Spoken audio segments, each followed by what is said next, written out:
Good. Okay, so let's just jump right in and start. Everyone, please find a seat. Calm down now. We're beginning. And if you could, join me in welcoming Nicole Seymour to our class.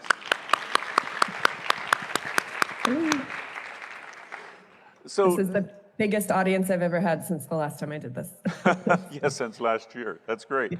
So, Nicole, I want to ask you about your book and a few other things. So the way the format is, same as last year, students have the ability to put questions to you in Canvas. And for folks in the class, we are now, of course, on week number 11, and this is lecture number 13. So if you have questions for Nicole, put them in.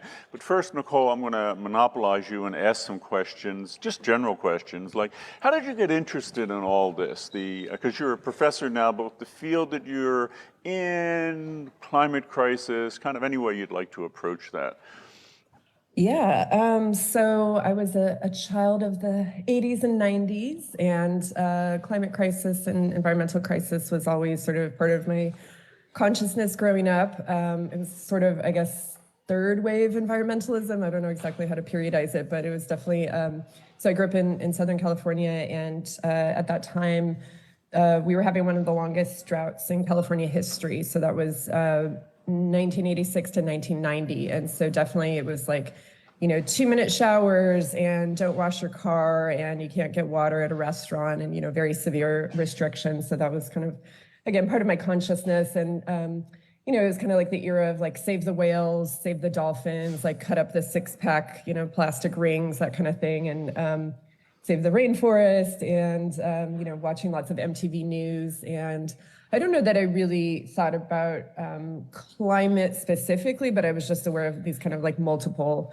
crises that were going on. So that was just my, the youthful awareness. And then I can jump into talking about the academic side if you want.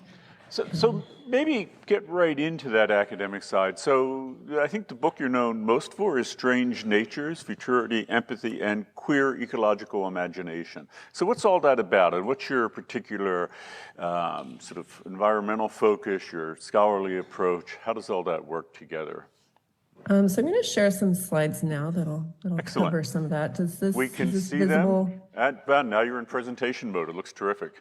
Okay, cool. So yeah, I'm calling this queer ecologies, et cetera, because queer ecologies is my main focus, which I'll talk about in a second, but kind of doing some other stuff that I'll talk about. So this really, I would say my entire career kind of hinges on this one book that I read in grad school. So it is called Sirius Blooms at Night by Shani Mutu, who is a Caribbean author, and the class I took was called Caribbean Literature and the Environment. And I was not necessarily, as I said, politically and, socially, I was aware of environmental issues, but that wasn't going to be my main focus in grad school. I wanted to do queer studies and gender studies. And so I took this course and just completely blew my mind, changed my entire life. And the novel, I cannot recommend it highly enough. It's probably one of the top 3 novels I've ever read in my entire life. So published in 1996, and it's set on a fictional Caribbean island, and the narrator is a transgender woman who is sort of talking about sort of like biopiracy and exploitation of the natural resources in the Caribbean, historically through, sugar plantations and all that stuff, but also to her present day reality and thinking about, environmental crisis specifically in the Caribbean.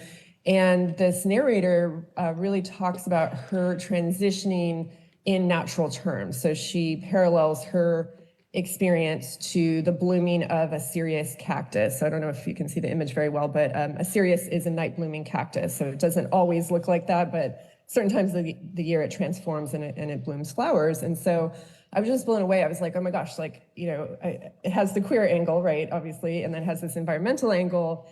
And then I just started thinking about discourses of the unnatural and how those are deployed against trans people and queer people, right? Saying like being trans is not natural or not normal. And just, think of how this novel had really articulated this, I don't want to say justification, but this, this vision of, how being trans is quite natural, right? It's, everything in nature transforms. So why not humans as well? And so, yeah, that kind of just got me on this path of like, oh my gosh, the intersection of queer theory in environmental studies, it's got to be a thing, and it turns out it was a thing. There was already people working on this, a couple people.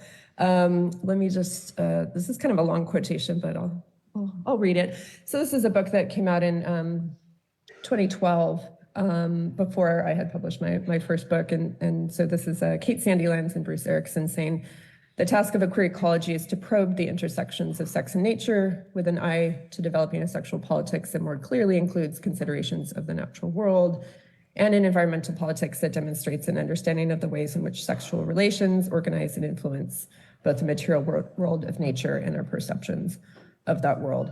So a more simple way, I think, to put that, just because it's a little jargony, is I would define queer ecology or queer ecologies as any kind of interest in the deviant, strange, or atypical, so broadly speaking, the queer, and interest in biological, natural, environmental relationships. So that's the ecology. I'll just give you some quick examples since I have this here. I'll pause for a second and say, I think you guys know very well today that queer animals are like all over social media. I feel like there's always like these memes about, apparently most recently, like there's like queer whales, male whales demonstrating same-sex behavior. So this is very, I don't know. I think it's very common to think about queer animals today, but at the time, back when queer ecologies as a field was starting, it was absolutely not a thing people were talking about. So in 1999, this book comes out that shows that scientists have this heteronormative bias that has led to the suppression or even censoring of knowledge about animal homosexuality. So again, this is like a foundational work in the field of queer ecologies. So then I started my own work. My interest in this novel became a whole chapter that was about what I call organic transitioning. So narratives of trans folks using sort of the idea that nature transforms as sort of a self-justification. And then I looked at a whole bunch of other things and basically just said, there's an environmental consciousness in contemporary LGBTQ plus literature and film that we've ignored. And that's particularly ironic because, again, this discourse of the unnatural. So religious forces or conservative forces that are saying queers are unnatural, they don't actually tend to care about nature, right? So I don't know if folks still know these texts, but I look at Brokeback Mountain, I look at a book called Stone Butch Blues, a film called Safe, and just a couple other examples of what we might call queer ecology. There's a campaign to make Pride less wasteful. So this group called Out for Sustainability created this plastic-free Pride campaign. So this idea of, seeing those intersections again of gender and sexuality and environment. These are the famous mermaids that Dr. Hiltner was referring to.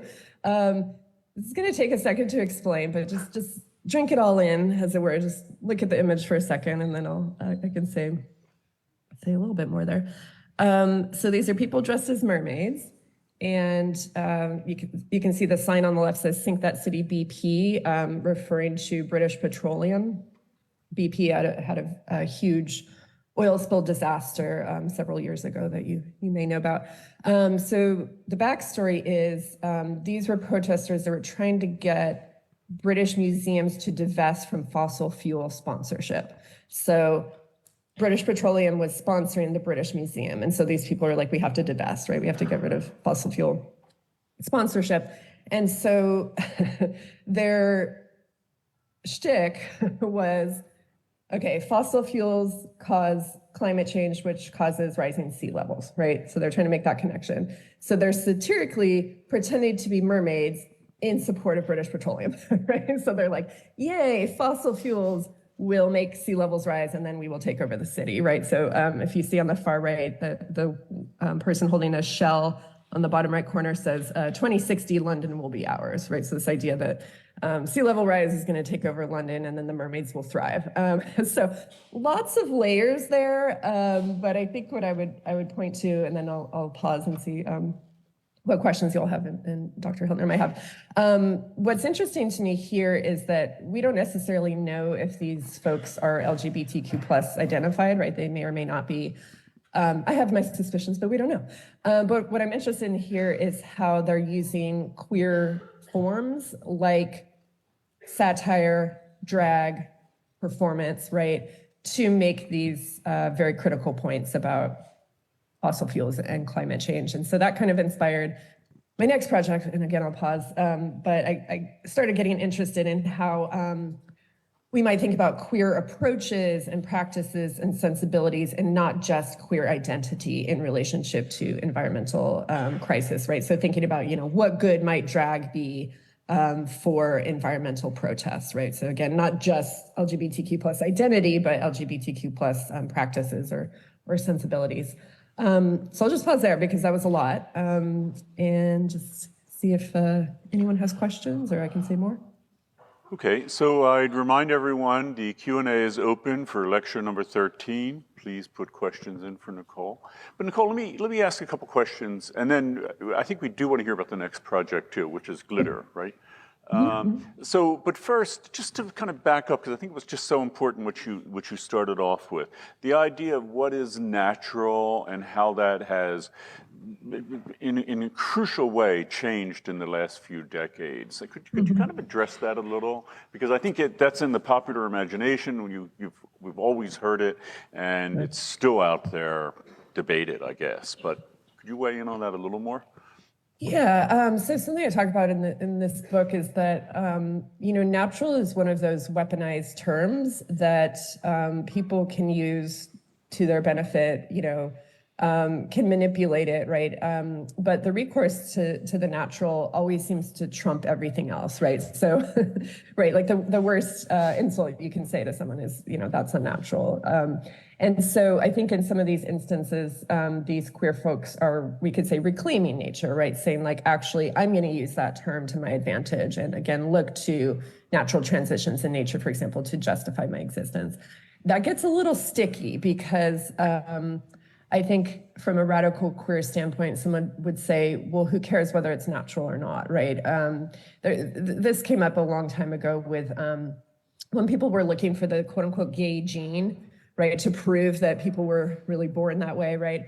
And there was a lot of pushback because people said, well, what if we can't find it, right? What does that mean? If we can't find some biological or, hereditary basis for homosexuality, what does that mean? That people get like executed, right?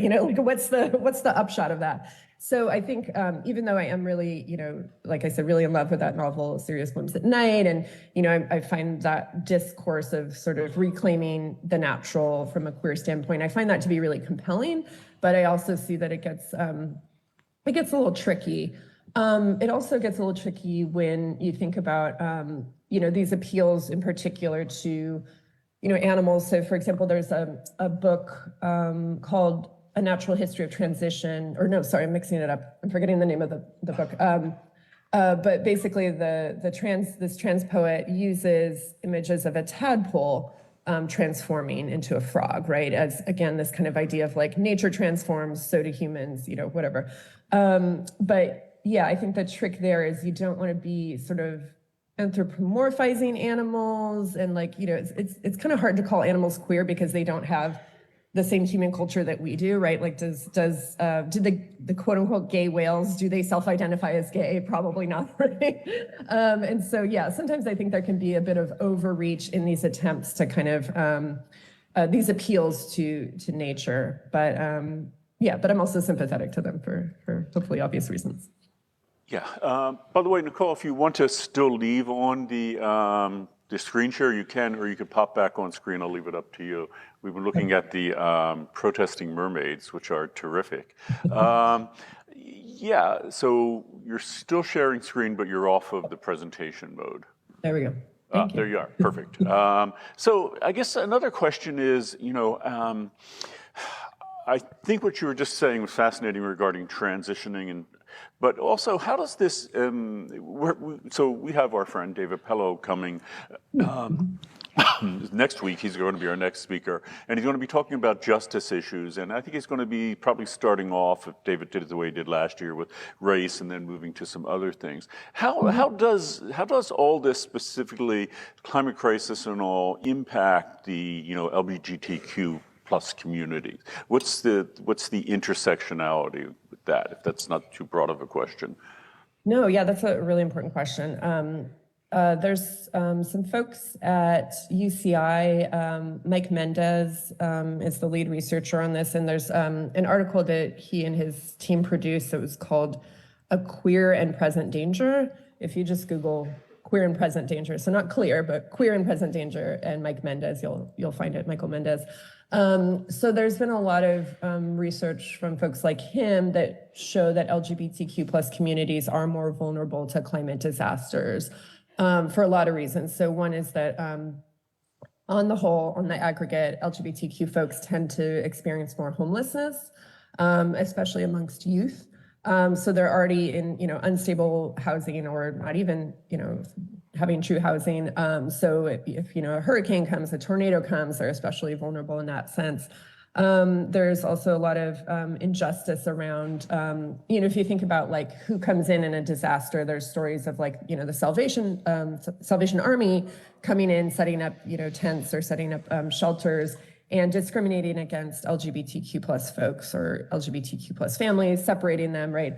So it sounds kind of random, but if you think about the injustices that certain communities, including communities of color, already face, those are exacerbated by climate disasters. So folks are using the term queer climate justice to refer to this idea of, again, that intersectionality, right, of not just thinking about climate crisis, but how certain identities or certain demographics are particularly threatened. And of course, I think David, will, as you said, speak more about race. David blurbed my one of my books. He's awesome. I really have to, he was one of my outside readers. So that's a person that reads your manuscript and is like, thumbs up or thumbs down. And so, yeah, I particularly appreciate him, and I'm sure you will too. So that's one example of thinking about that intersection of queerness and environment. So I'll mention that to David when he's here on Monday. Wednesday, I guess we have a holiday. But so reminding people again, so week number 7, lecture number 13, the Q&A is open. I want to get to your questions. But Nicole, let me ask you about your the next project, which is Glitter. What's Glitter about, and how does that work into this discussion? So can I throw in an additional project here to? Oh yeah, absolutely. Take it wherever you like. It will all make sense, I promise. Let's see, I'm going to share slides again. So the book that David Pello actually reviewed was called Bad Environmentalism, and that was, how do I make this? Okay, one second.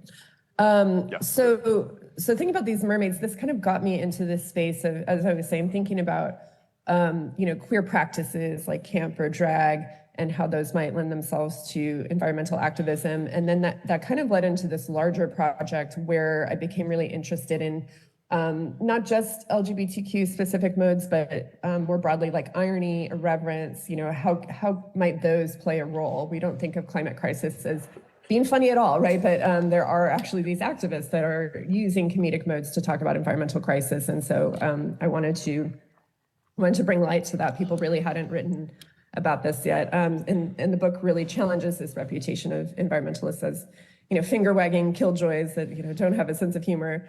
So I look at this group called the Lesbian National Parks and Services that kind of parody that ranger, that sort of knowledgeable ranger figure. I look at this thing called green porno, which is kind of also a parody of nature programming, like educational nature programming. I look at these folks, I've got a little typo there, but these self-identified ecosexuals. Yes, there's nudity there. Sorry, I probably should have run that past your professor first. If you look closely, there is nudity. This group on the bottom right called Queers for the Climate that are, again, kind of using humorous modes to talk about serious issues. If you can see the sign, it says, "Save the straights, and the planet too." So this idea being that like most people on the planet are heterosexual, so if we save the planet, we'll save them as well. And this kind of got me into, again, challenging that killjoy environmentalism that I think dominates sort of mainstream environmentalism and also representations of mainstream environmentalism. And then this got me into my most recent book, which is called Glitter. And basically it came out of things I was just seeing on social media and news websites where there was this environmentalist backlash against glitter, right? People saying, oh, it's terrible for the planet. It's made of microplastics. We should ban it. The UK actually, or the EU actually has officially legally banned microplastic glitter. You cannot buy any more microplastic glitter if you're in Europe. But what I was kind of concerned by was how these discourses were really mobilizing that killjoy environmentalism, right? This idea of like, everything's terrible for the planet, even the most fun and frivolous thing, there's always a dark side, right? And that kind of like Debbie Downer thing of like, anything that you could think of that you might find joy in, like, turns out it's bad for the environment, like, gotcha, right? And so I just wanted to investigate this and find out, how true this was, like, how bad is glitter for the environment? Turns out it's not that bad. We could talk about that more. But also, a lot of these, news stories were ignoring the fact that biodegradable glitter exists, glitter that's made from cellulose and these natural materials that, biodegrades. It's actually, there's some edible glitters. And so, yeah, I ended up writing this like defense of glitter, which is, it's a short book. It's part of this series called Object Lessons, which I highly recommend. There's one on the compact disc, one on the shipping container, one on the hamburger. So they're kind of like these deep dives, really specific looks at objects and kind of their cultural and social, political histories. And so, yeah, that's glitter. Let me ask a question about that, but just remind people, Q&A is open for lecture 13. We've had a number of people, Nicole, talk to us about this whole notion of focusing on personal action, which your discussion of glitter made me think about. In other words, you're the problem, you and glitter's the whole thing, rather than focusing on, the systemic production end of it, right? And turning the onerous onto people rather than the institutions and all. And since what you're talking about is really confronting those institutions head on anyhow, just thought I'd ask you what you think about all that. And especially what you said earlier, where you came in on this like in the 1990s when it was all about personal action. That's when, carbon footprint calculators appeared and all that kind of stuff. Right. Yeah, I think structural analysis is key. Why should we feel guilty for driving cars when, like, I would love to take a train, for example. I live in Long Beach. As I said earlier, I teach at Cal State Fullerton. I would love to ride a train to work. Read a book while I do it, right? That's not a possibility for me. We actually have a train in Long Beach and there's a train in Fullerton, but those trains do not connect. Why is that, right?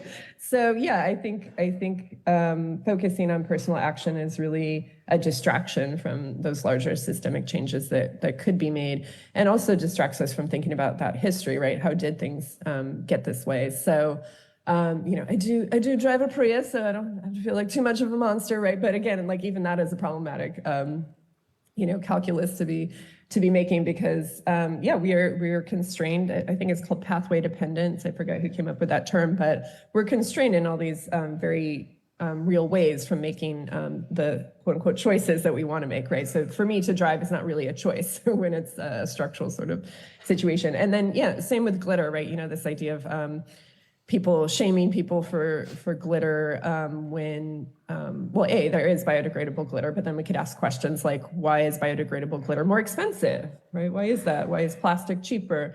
Why can't we have subsidized biodegradable glitter? Why can't the government give us a stipend to buy our fancy natural glitter? I'm just kidding. But yeah, I think it's important to think about the structural analysis. That's key. Nicole, if you want, you can still stay sharing screen, but you could pop back on again if you want. There you are. Hold on, I have to move. So we have you closed caption here so people can hear and see you.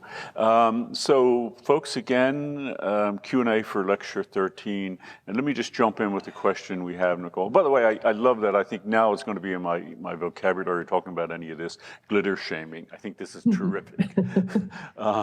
So here's an example. I think it's following off of the mermaid protesters we saw, and also you're talking about bringing, being a little less serious. Here's the question. What are some of your favorite examples of queer climate activism? Oh gosh. Let's see. So that group Queers for the Climate did a satirical video. I can't think of what it was. I think if you just Google Fire Island and Queers for the Climate, you can probably find it on YouTube. But basically this person went around telling folks, Fire Island is a historically queer beach space, basically, in New York, and went around telling people, saying like, oh, do you have a minute for the environment? And then people were like, again, these were actors, and people were like, no, like those people that try to grab you on the street and get you to sign a petition. They were like, oh. And then the guy starts saying, well, actually, because of sea level rise, Fire Island's going to be underwater. And then people start freaking out, and there's like drag queen actors that are like, oh, now I care about the environment. So yeah, I think I like that because it's sort of like a parody of sort of that serious, like, do you have a minute for the environment kind of activism, and then also personalizing it, right? Saying that like your queer experience will be directly, impacted by climate change. That's just one that springs to mind. Oh, I do have a person. I mean, it's so hard to decide. I'll just highlight this person real quick. This is Tommy Pico. He's an Indigenous poet. He has a poem called Nature Poem. He's queer as well, and he basically it's a book-length poem where he talks about how, as a Native American, he is expected to kind of be like Pocahontas-y, like I love nature, whatever, kind of that ecological Indian stereotype. But one of the first lines of the poem is, "I would slap a tree across the face."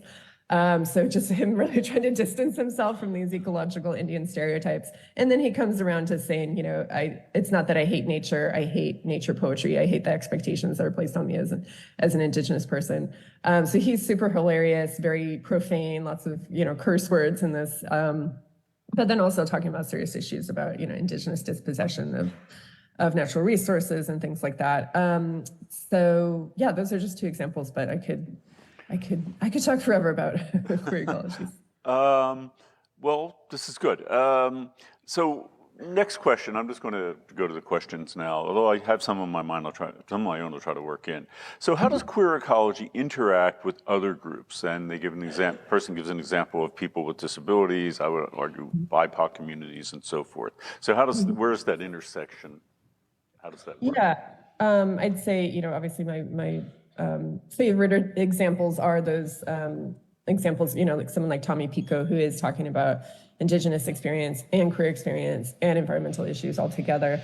There's a great writer named Eli Clare, first name Eli, last name I think it's Clare, who's written a lot since someone brought up disability, and they've written about sort of CRIP experiences of environment, quote unquote CRIP, and how natural spaces are not always accessible to folks with disabilities.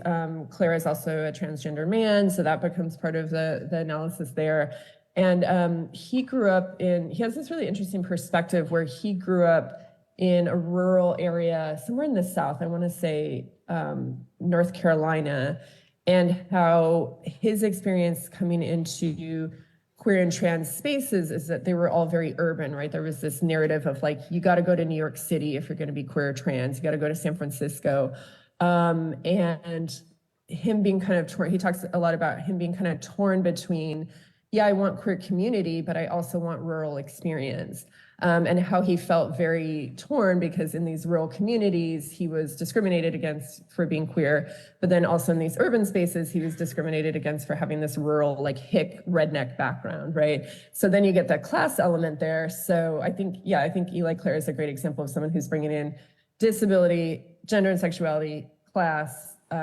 He does talk about his own whiteness, so there's race in there. And then environment, right? And how all those are really intersecting in really complicated, kind of contradictory ways sometimes. So yeah, I think there's a lot of folks that are trying to bring all these elements together. And I think maybe what's behind your question, maybe I'm reading too much into it, is queer ecologies does sort of suggest, as I did with my own definition, like there's two things, right? There's the queerness and then there's the environment. But I think there's plenty of examples where folks are bringing in multiple dimensions of experience. So yeah, thank you for that question. It's a great answer.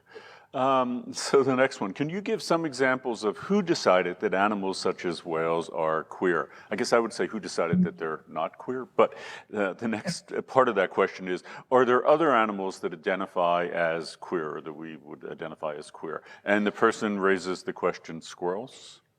Ooh. I don't know much about squirrels. I should know more. Yeah, so there's a lot to unpack in that question, I think. So if we go back to Bagameel's book, the guy that wrote that biological exuberance book, it seemed like he was saying, or I would say he was saying that scientists were deciding that animals were not queer, right? They were the ones that were reporting or not reporting certain information. And he has this like really funny anecdote where there would be animals exhibiting same-sex behaviors. I think bonobos exhibit a lot of primates, right? Same-sex female behavior. There's also so-called lesbian seagulls that, and we can get into what's going on with the lesbian seagulls. But anyway, for the sake of brevity, he basically has this funny anecdote where he talks about like the scientists kind of would fall all over themselves to explain away this same-sex behavior, right? Oh, they just one of them mistook the other for a male, or there weren't any males around, and then, just really kind of twisting themselves into knots to be like, these aren't really queer animals, or this isn't really same-sex behavior. So yeah, historically, it seems like scientists were kind of repressing that information. Now, like I said earlier, I think there's just been an explosion where people, I don't know, I think people have just gotten sick of that sort of sanitization of the real world. And so yeah, like sometimes when these people are putting together these memes, it's just, I don't know, someone on the internet that maybe read some article about the humpback whales. That was the funniest part, right? That they were humpback whales. And, decided to make this meme that says, apparently whales are gay, right? So I think it's just individuals now that are deciding that animals are queer. But yeah, I think you use the word identified, and I think that's a crucial word because, as I was saying before, like animals don't have the same, as far as we know, they don't have the same cultures of personal identity that humans do, right? So we don't know what they're thinking. We don't know what's going on there. So yeah, so it's kind of tricky to draw these connections to be like, oh, whales are queer just like humans are queer, because that's not quite accurate. So it's complicated. But. It's been a while since I read that book, but I mean, literally now there are thousands of examples, right, that are coming up. I mean, name a species, phylum, whatever, and you'll find examples, which is just amazing that people were not looking at what was like right in front of us. But anyhow, the next question, and again, lecture 13, Q&A is open on Canvas. The next question is, what kind of action do you recommend that we take to help the environment, considering we should stop focusing on personal action? I mean, collective action has to be the answer, right? I think there's been a lot of great campus activism around divestment. I'm pretty sure that ECSB was like at the forefront of that a couple years ago. I think in general, I think what happens a lot is that, we feel this guilt, we feel this like, I'm not doing enough, and then we get really overwhelmed. There's someone named Sarah Jaquette Ray who's written about this. I don't know if you read her in this class, but yeah, she talks about how young people especially get really overwhelmed because, it's all about like saving the planet, right? And it's this huge, huge task that no one could ever do, and certainly could never do alone. So I would just say, looking in your local areas, what are the issues that are happening, and also who's already involved in that. I think that's key, because I think we feel sometimes like we have to start from scratch and, we have to know everything. And it's like, no, there's people that are working on it, right? And join up with them and working communally. Really, this sounds cheesy and sort of vague, but that's where you get the fuel to continue doing activism, right? You have like great interactions with people, you make friends, you have fun, maybe you have some laughs, right? As these examples were showing, like activism doesn't have to be all dour. Humor can be part of either the campaign itself or just part of that experience. So yeah, I would say find who's already doing the work. and then try to join up with them and learn from them, right? And not assume that you have to come in there and already know everything or be in charge of everything. I don't know I haven't been to Santa Barbara in many moons. I don't actually know what's going on there, but I'll just give an example here. In Long Beach, there's this area called Signal Hill, which is actually, it's its own city. It's only 2 square miles. And they incorporated as a city 100 years ago because they didn't want to pay oil revenue. And it's one of the biggest oil producing areas in Southern California. And they had a centennial 100-year anniversary celebration. And there were a bunch of high school students there with these petitions that were asking to not extend the oil drilling permits into the future. And I just use that as an example because, at least, again, where I live in Long Beach, oil extraction is so ubiquitous that we kind of we don't think about it, right? It's literally part of the landscape. I've seen those, what are they called, derricks or pump jacks, right? They're just everywhere. And it just sort of feels like no one's doing anything. And when I went to this event, I was like, no, people are doing something, right? There are people that are concerned and they're doing something about it. And they basically crashed the celebration to say, like, if we're gonna celebrate the history of the city, why don't we think about, the implications of oil extraction? So anyway, this is all to say, that there's bound to be many local issues that are of concern that you can contribute to. So figure out what those are. Yeah, great answer. So the next question is asking, actually basically to talk more about the book Glitter. Here's the question. Could you talk a bit more about what your findings were in your book Glitter? And the person adds, I'm asking because I love glitter. So. Yeah, so I definitely, one of my jokes is that I identify as a glitter apologist because, so let's talk about microplastics for a second. That was one of the reasons that people were like, oh, we got to ban glitter because it's microplastic. The vast majority of microplastics in the ocean are coming from clothing. So a lot of what we wear is synthetic. So if you have like a fleece jacket, something like that, that's actually made of plastic or partly made of plastic. So every time we wash our clothes, fibers are coming off and they're going into the ocean. Sounds crazy, but it's true. The other major source of microplastics are car tires. So little bits of your tires aren't made of 100% real rubber anymore. They're made of synthetic rubber. And so every time you drive, little bits are coming off. They, go down they wash down the street, they go into the ocean, down the drain, et cetera. And so, yeah, one of my kind of defenses of glitter is no one's talking about banning car driving. I wish, again. No one's talking about banning synthetic clothing. So one of my arguments is that glitter has really become this scapegoat for concerns around microplastic pollution. And so, yeah, so that to me was kind of eye-opening that it just became this clickbait thing, right? Like it's more, you're gonna read an article that says glitter is terrible sooner than you're gonna read an article that says driving is terrible, right? Because one thing is more counterintuitive and one thing is more shocking, right? What else did I find? Oh, I have a chapter where I talk about the use of glitter in protests, so like glitter bombing. That was kind of a thing in the early 2000s in the US, and it kind of faded, but I think it's kind of coming back. And so, yeah, talking about the connection between glitter and and queer protests. And then, yeah, I have a whole chapter on these biodegradable glitters and how they're made, and they're a little less sticky and shiny than typical microplastic glitter, but they're sustainably made. There's a lot of companies that even stopped using real mica and started using lab-made mica because it turns out mica is mined by child laborers, and so that was bad. So there's a lot of brands that are trying to do like the most sustainable and ethical biodegradable glitter possible. Lush, I would recommend Lush Cosmetics, Lush. They're super progressive on all that stuff. So yeah, glitter will continue. It will just be made of different things, hopefully in the future. It is interesting how glitter sort of got all this attention, given how small proportion of things it is.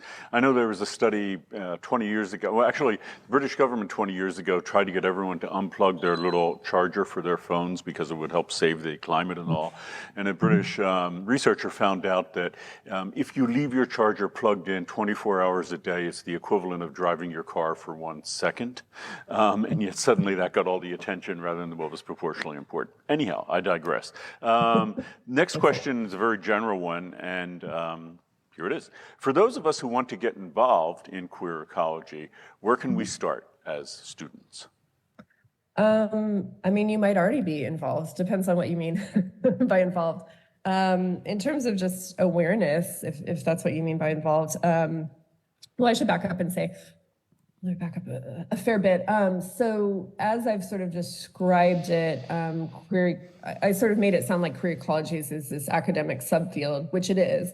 But I think, like we saw with that group Queers for the Climate and that Out for Sustainability group, I think of queer ecology as kind of like this broader movement, right? It involves artists, activists, academics. You know, you don't have to have any qualifications to be, you know, involved in it. Where am I going with this? In terms of, yeah, being involved, again, depends on your definition of that. But I would just say, you know, as you continue to go through your days, like just think of, you know, what are the ways in which gender and sexuality are intersecting with environmental experience? It could be anything from, I talk a little bit about in some of my research, like that trucks are getting bigger and heavier. And then that kind of connects to a certain vision of masculinity, right? That men need to have these like tough, big trucks that also guzzle fossil fuels. And so there's a way in which, you know, masculine identity is kind of tied up with fossil fuel consumption, right? So maybe something just to think about is like in your own life, you know, how is your experience of gender and sexuality tied to climate crisis, tied to environment? You know, again, could be lots of different things. It's in the language we use. So some people have talked about like, this sounds kind of crazy, but hear me out. So certain like homophobic terms like pansy, that, you know, pansy is a flower, right? So just our connotations, like the way that we talk about things sometimes are imbued with those intersections of gender and sexuality. I would say there's not really like a formal group, you know, like I did mention like Queers for the Climate or Out for Sustainability, and you can definitely look those up, but there's not like a, you know, an official queer ecologies lobby or anything like that. And the last thing I would say is just, you know, as I was mentioning, like, you know, figure out what those local issues are, and maybe you can be the person that's going to bring that gender and sexuality analysis to your discussions, right? So maybe there's a way in which, I don't know, meetings are being run that are very patriarchal. I don't know, you know, I don't know what these groups are, but or maybe there's ways in which people are not making those connections between queer experience and or, you know, class-based experience and or race or whatever. So yeah, you can be the person that brings that to the discussion. So yeah, again, depends on what you mean by getting involved, but I think just seeing those connections is the first step, and then thinking about how you might apply them in your activism or daily life. Great. So the next question is on climate anxiety, which is something that we've been dealing with. Actually, our first speaker was our friend Sarah Ray, and we read her book, Field Guide to Climate Anxiety. And the speaker we just had on Monday was Sister True Dedication from Plum Village Meditation Center. And the book we're reading now is Zen and the Art of Saving the Planet, which also deals with climate anxiety. But here's the question for you. I just wanted to like frame it so you know this has been on everyone's mind. How can we combat climate anxiety while still understanding the urgency of the climate crisis? Yeah. Huge question. If I had the answer, I would have solved everything. No, just kidding. I mean, I think from my perspective, obviously my perspective is very specific and limited, but I think one of the reasons I got so interested in these, you know, queer and otherwise practices of humor and camp and playfulness and irony is that I actually felt like there was a necessary space for that given all the anxiety, right? Given all the depression. And I really do think, I don't think it's the only answer. I think it's just part of the answer, right? Is to bring in levity, to bring in comic relief, to bring in, you know, just any type of humor that can provide that catharsis or provide that just a little respite. So I know that Sarah talks about, Sarah Ray, that is, talks about, you know, various practices like meditation. Maybe that's in the Zen book. I haven't read that book you mentioned, but yeah, that there's all these ways in which we need to like pause, regenerate, recharge, take a break, you know, take pleasure. There's a great book called Pleasure Activism that I would highly recommend by Adrienne Marie Brown. So yeah, there's a constant need for us to revive, relax, so that we can go back and do the work that we need to do, right? And so to me, humor is just one example of that. So, maybe seeking out, it doesn't even have to be related to environment, right? Like maybe you're like, I'm just going to watch a comedy special tonight, and maybe it will have something to do with climate, right? And maybe it won't. But yeah, for me, I think I'm definitely one of those people that, I'm like laughing to keep from crying kind of situation, like that's just my personality. I don't know if it's your personality. So yeah, humor, meditation, being with friends, whatever it is that works for you to regenerate. I don't know if that's a real answer or a satisfying answer, but that's my answer. That's a great answer to a really tough question, and which is why we're going to keep talking about that in this class. But we jump to the next question for you, Nicole. I thought your observation that many, if not most of the people who weaponize the word natural against queer people don't actually care about nature in the face of climate change. That was very insightful. What do you think the reason is for this disconnect in many people, this sort of, using nature but not really caring about nature? Yeah, I mean, I think it goes back to nature is a rhetorical device as well as a real material thing, right? And I think in that case, maybe this isn't a really simplistic explanation, but I think what's happening in those moments where someone's saying, trans people are unnatural or whatever, they're using the power that comes from the discourse of nature, and they're not actually thinking about the material nature. And so I obviously want to point to that as hypocrisy, right?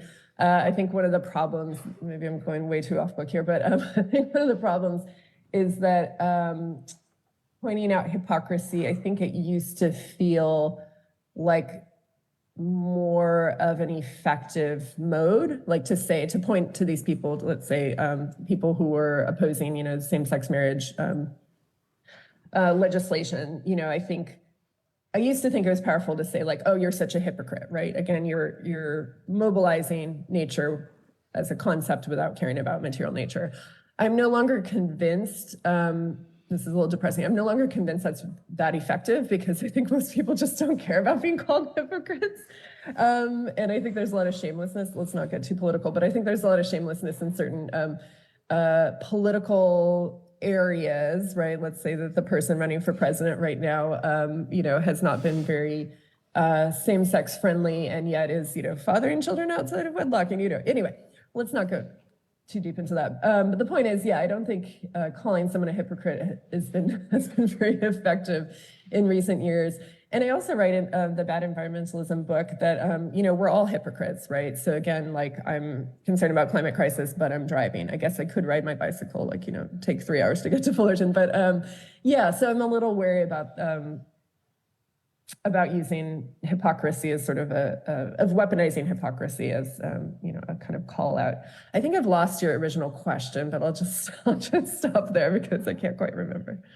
That was good. That was good, actually. Let me just jump, because I know we only have you for 10 more minutes, and I just want to talk these. The next question is actually about, it's about the mermaid anti-BP protesters and the idea of theatrical protests.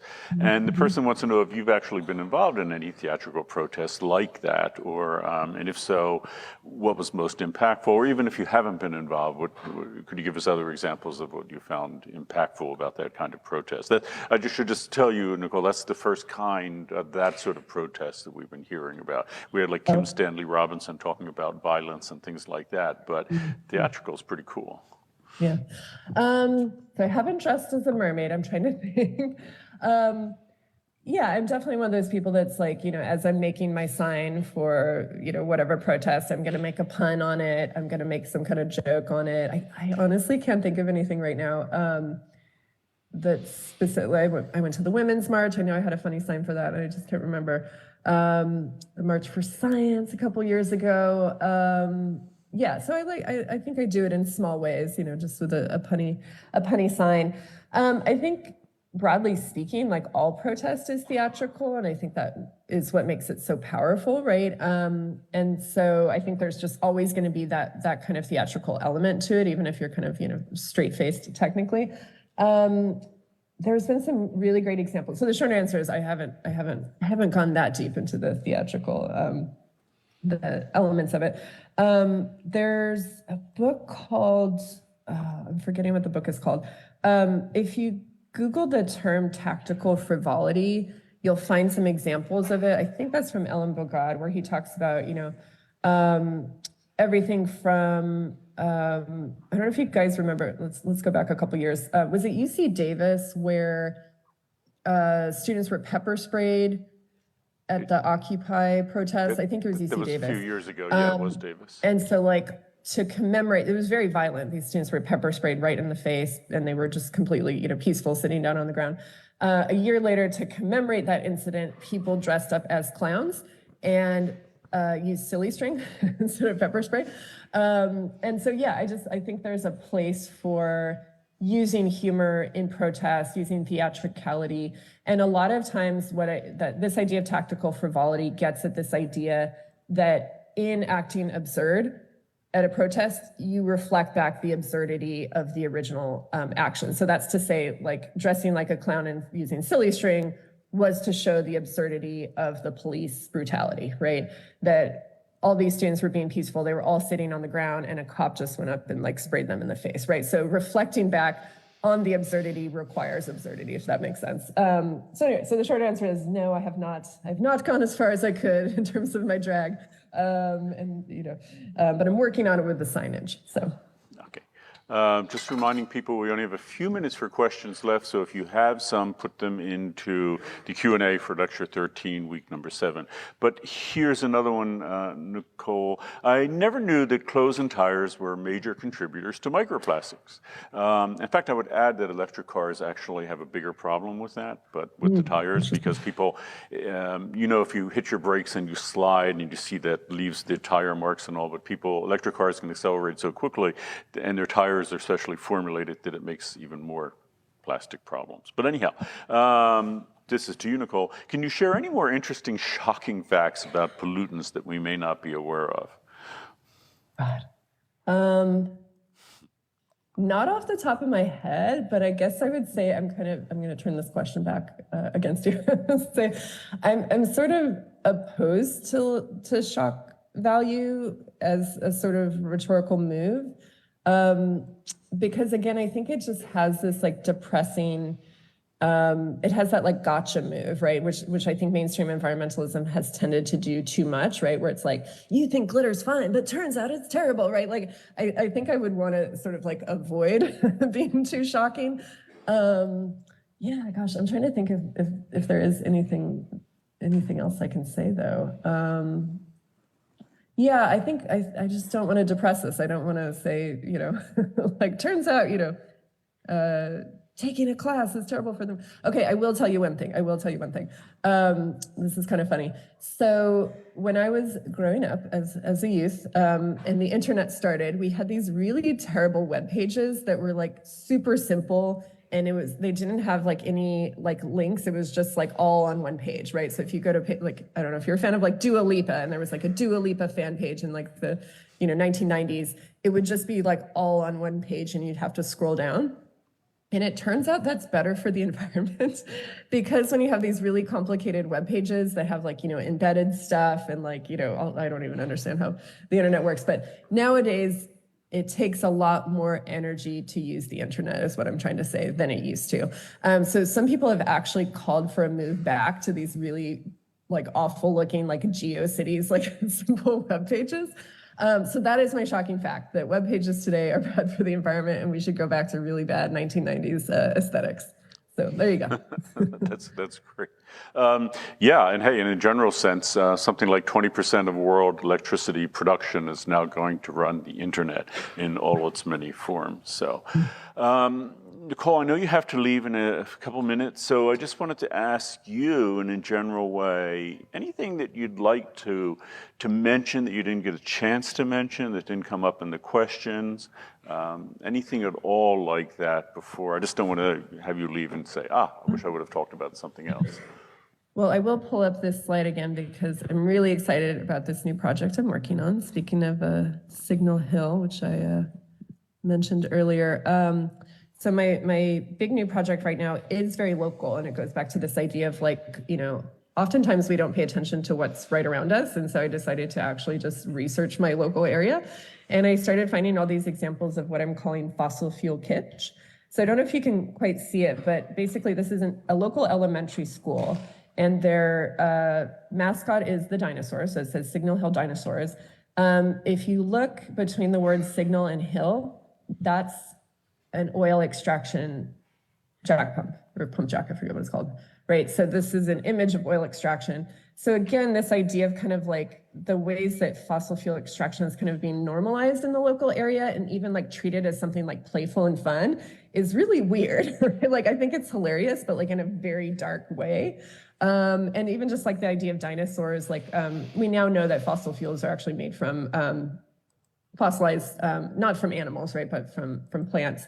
But I think that it's kind of connected to this idea of like petroleum being sort of, part of of deep time, the deep past. But this is an elementary school, right? Why are we like normalizing fossil fuel extraction in the context of an elementary school? Like that's really messed up, right? And I'm laughing because again, I think it's really darkly humorous. And so what I'm doing for this new project is just looking around town for weird stuff like this. There's a liquor store called Oil Patch Liquor, just like weird stuff where like, again, my whole life, I kind of just drove past these things and didn't really pay attention to them. And now I'm like, we got to talk about this, right? Why are we not talking about this? So again, my kind of sense of humor, my dark sense of humor is coming in there, but also my, genuine concern for climate crisis. So that's what I'm working on now. That's terrific. So I know you have to be somewhere in a minute. So class, can we thank Nicole for visiting? Thank you, guys. Okay. Thank you, Good luck with the rest of the semester. Thanks, Nicole. This was absolutely terrific. Thank you. Okay, bye. Bye-bye. Okay, so I have some things to talk about. Plus, I actually want to answer some questions further that Nicole was asked, but let me do this now. So this is number 2 for our, take this off so I don't forget my phone. So yeah, we're working on getting the midterms done. In a day or two, midterms should be posted for you. So we still have 15 minutes, so like relax, relax, relax. One thing that people have been asking about and that different of our speakers have addressed in different ways is this notion of personal action and collective activism.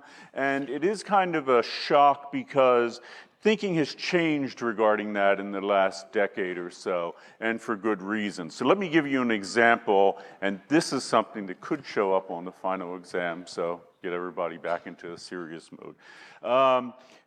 If you saw something like the documentary Cowspiracy, or just generally if you've talked to people, you know that food is a huge issue as far as climate emissions. In fact, food is the #1 problem in some sense. So if you're in English 23, we looked at Project Drawdown. If you weren't, you just go hit projectdrawdown.org and it lists all the major factors to the climate crisis.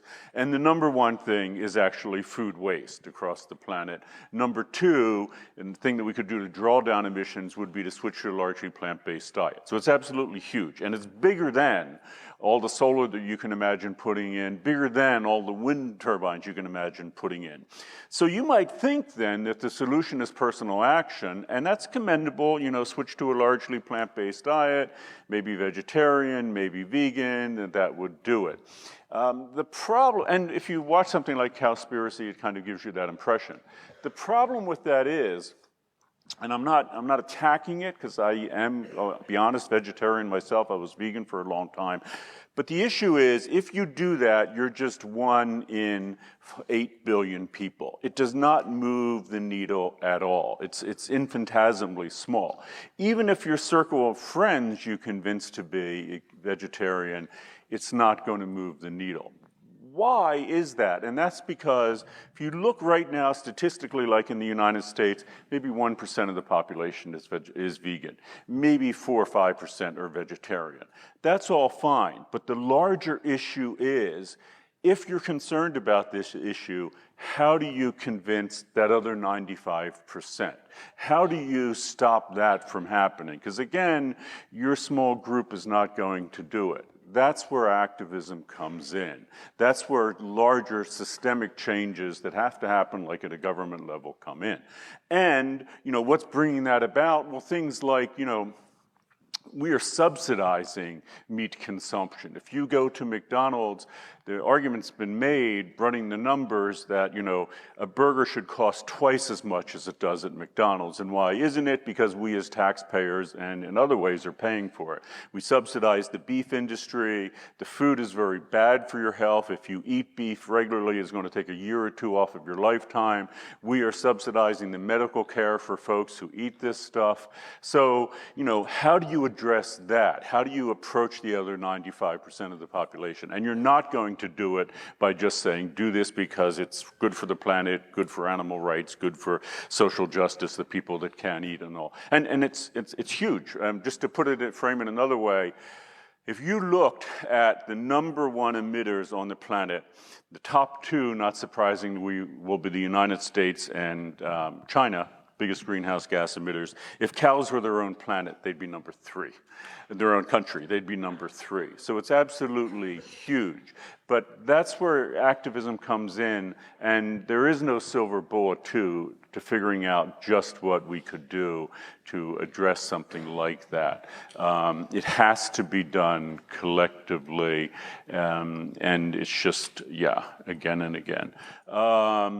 Someone asked about plastics and other facts. If you go online, you will find a ton of these, and they're all pretty striking. One that I mentioned, I was just talking about it this morning with someone, so it's on my mind. Books are a problem. If you read books, it's good. You're a university, you should care about books. But if you run the numbers and you look at something like greenhouse gas emissions, we don't think about the consequences of that, and we don't think about it in terms of the internet. So with an example of books, you can have one book, one trade paperback book, 400-page book. The greenhouse gas emissions that come with producing that are the same as streaming 6 hours of high-definition TV. So we'll talk about that TV in a minute because it's a huge problem. So one book, 6 hours of binge watching something, or if you have an ebook that you actually download, you can have between 40 and 50,000 ebooks. So it's more books than you could ever read in a lifetime if you read a book every day. But we are, and Nicole was drawing attention to the fact the internet now is incredibly intensive. 80% of the internet is used to run video now as high definition video, even though we generally don't watch it on devices where it makes any difference. So to put that in perspective, the video that you're watching here in Campbell Hall, up until like 2 years ago, was actually 720p. So if you know how resolution works, that's incredibly small. It's like 1/10 of what high def in the sense of 4K is now. And yet it's still perfectly good. And if you go online, you will see that you can watch things at a resolution like that, 720p, maybe not 480, and it looks perfectly great. And you'll see people like showing you different versions on YouTube. So the challenge is to see what these issues are, but also not to see them as just a personal issue. So why is this industry pushing high definition video on us? Who's behind it? People make money with, large screen TVs and all that.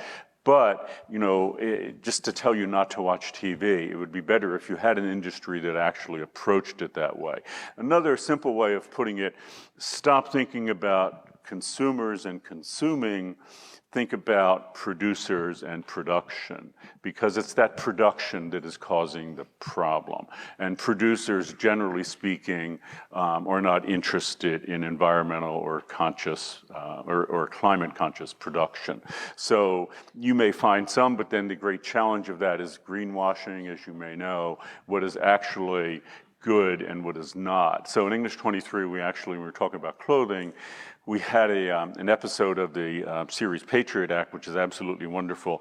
And they went into a clothing store and they found an item of clothing and it said 100% recycled. And it looked like the whole garment was recycled. It was made to give the impression the whole garment was recycled.